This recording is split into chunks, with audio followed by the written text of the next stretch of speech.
Cześć, it's Dorota. Welcome to Polish with Dorota.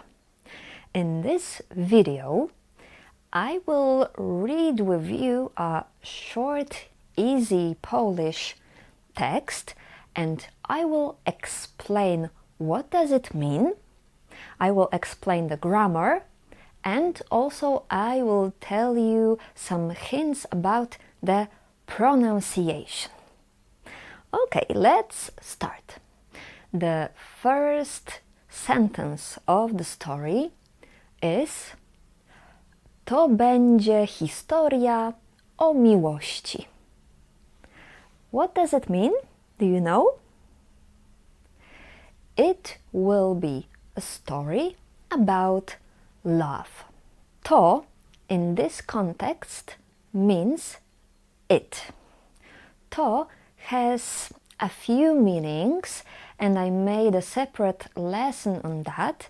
The link to this lesson should be somewhere here and it is in the description box, so check it out. But here it means it. It will be, to będzie. This word we pronounce będzie. Będzie. The second letter is letter N. And it depends on the context how we pronounce it. If this letter is before G, written like DZI, or D and Z with a dash, let's say, we pronounce it as N. That's why this is będzie. Będzie. And DZI we always read as G. G. Like in the word dzień. Simple as that. To będzie historia. Historia can mean both story and history. So you can say, to jest moja historia. This is my story. Or historia Polski jest interesująca. The history of Poland is interesting. But let's go back to our text. To będzie historia o miłości. O miłości, it means about love. O can mean about. It has a few other meanings, but mostly it means about.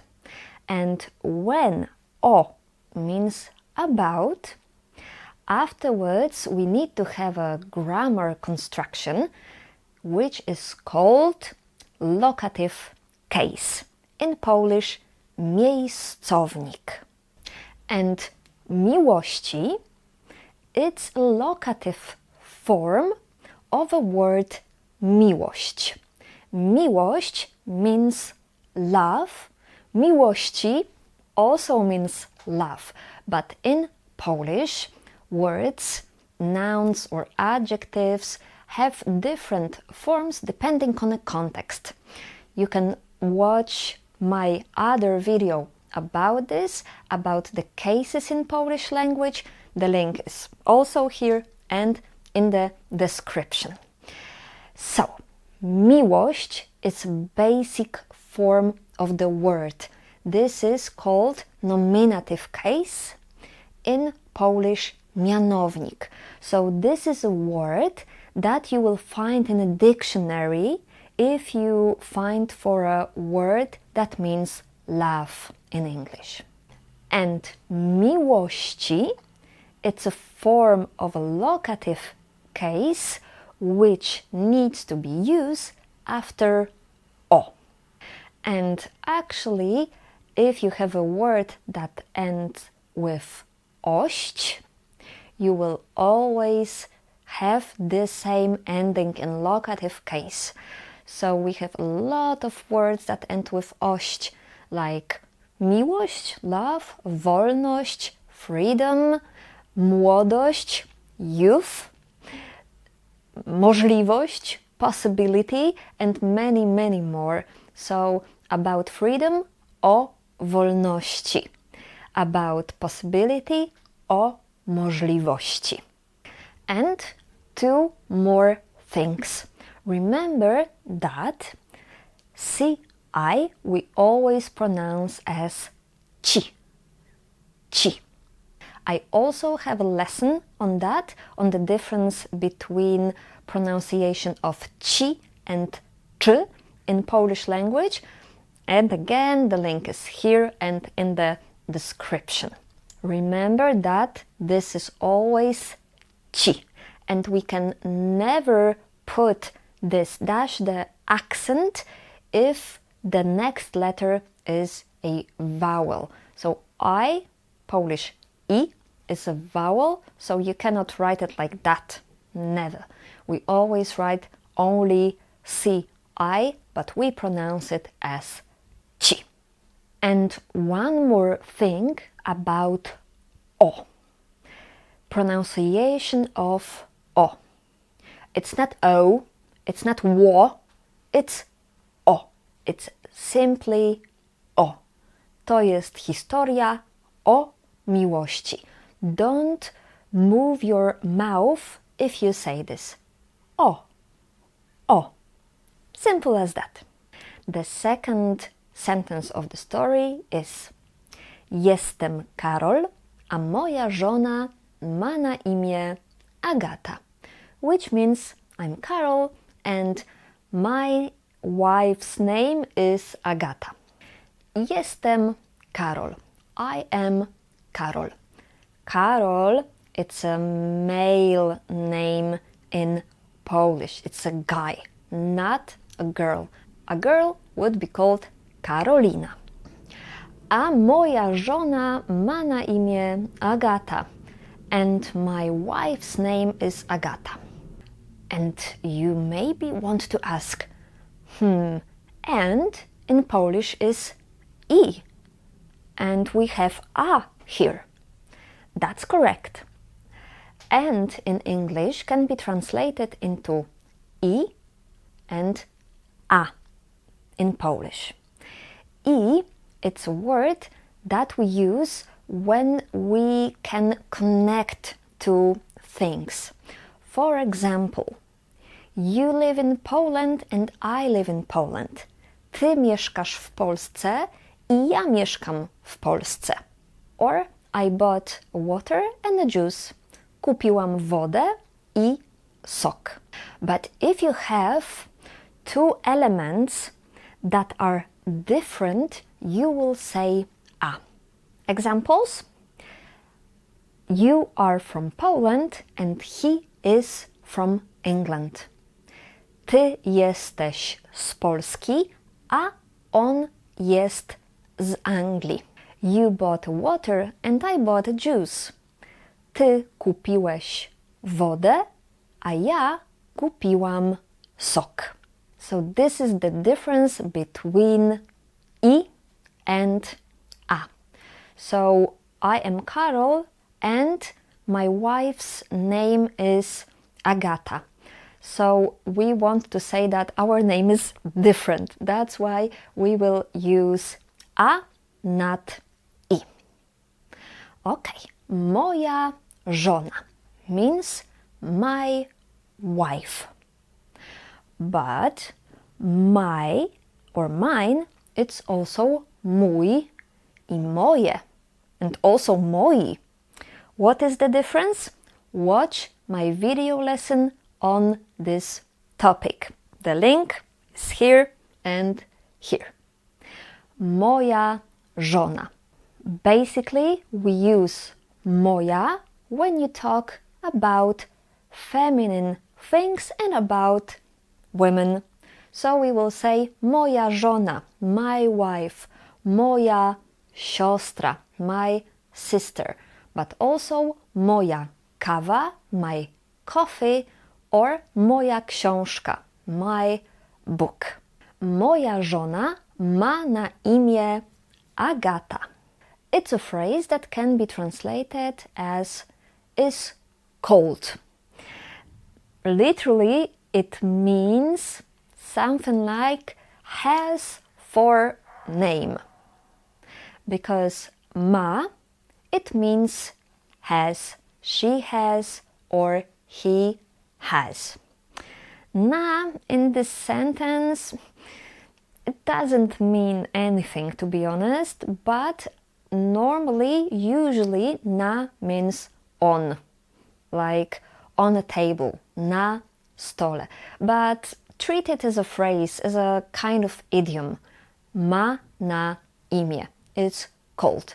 And imię, it's name, but it's only a first name, like Agata, Maria, Robert, Tomasz.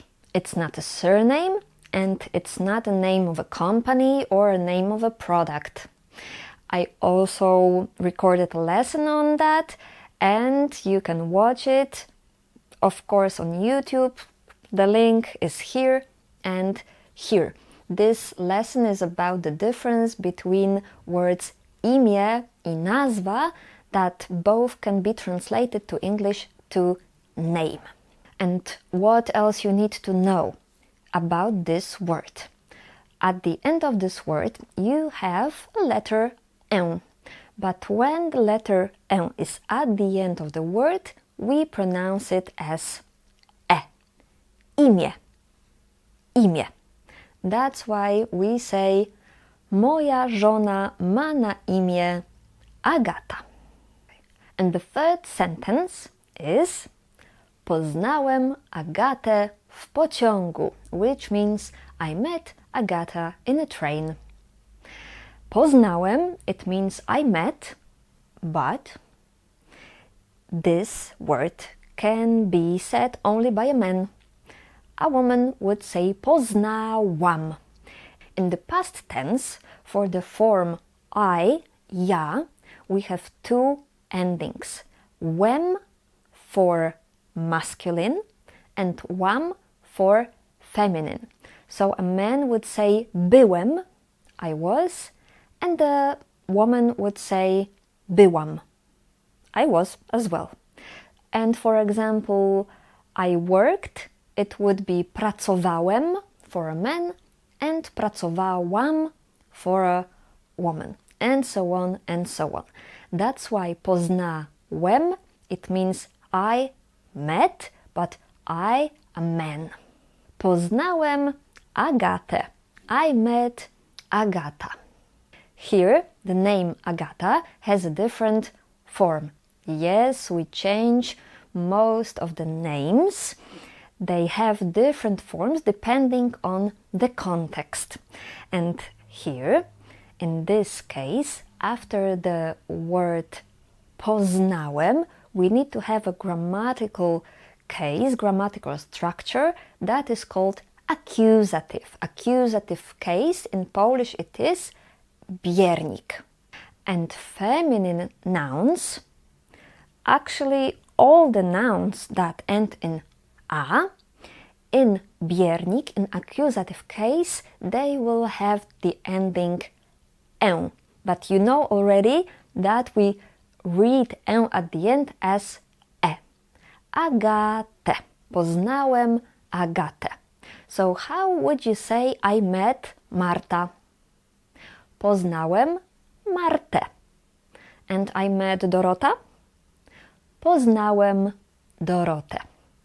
This grammatical case, this accusative case, is used after certain verbs and phrases. So we use it, for example, after the verbs like mieć, lubić, kochać, poznać, widzieć, and many, many more. Poznałem Agatę w pociągu. W pociągu, in a train. W means in. Pociągu, it's a form of the word pociąg. Pociąg, it's a basic form of the word. This is nominative case, in Polish mianownik. So this is this form that you will find in a dictionary. Pociąg. Pociąg means a train. And when you have w in, you need to have locative case again.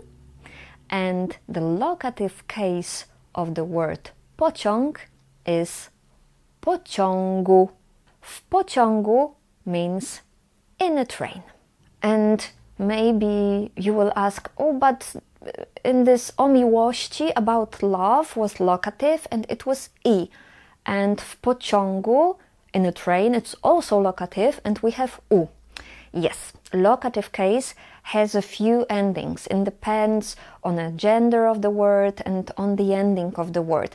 It's quite complex, but it's very, very regular. So remember that learning cases, it's not one-time thing. You cannot learn them in one lesson or even in 10 lessons. It's a big topic, large topic, and you will learn it step by step during your journey with Polish language.